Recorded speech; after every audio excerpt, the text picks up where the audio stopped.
Welcome to this explainer on the architecture of meaning. Ever wonder why your perfectly crafted words just flop? You hit publish expecting fireworks, right? But instead, just crickets and aching silence. So why does this happen?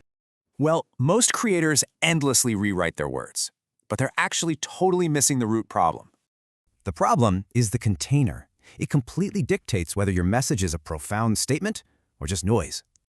As JDKola says, context isn't the background, it's the interpreter.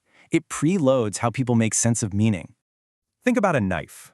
On a kitchen counter, totally meaningless. At a crime scene, it literally means everything.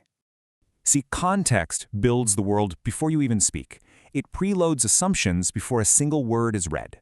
In the narrative framework, we move from your identity through features and strategy right down to contextualization. To really master this, let's dive into the 5 forces of interpretation that shape your audience's meaning. First is default worldview. This is the cultural ground your narrative lands on. You absolutely must meet them there. Next is situational framing. This sets the conditions that make your narrative's meaning feel completely inevitable. Running in pajamas at midnight looks erratic, right? But put a burning house behind them, suddenly, totally rational. Third is intentionality.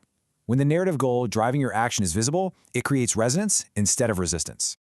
A firefighter rushing in to save someone is a hero. Rushing in to steal? A fool. Intent changes everything. Fourth is flow and timing.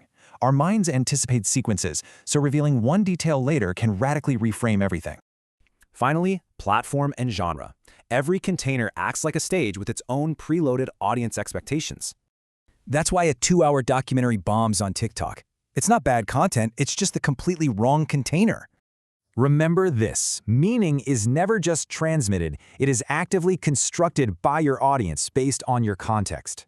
It's time we move from being simple communicators to becoming true narrative strategists. Stop just transmitting information. You've got to build the stage before you speak, because honestly, that stage is already communicating without you. So, look closely at your next piece of content and ask yourself, what stage is your message standing on?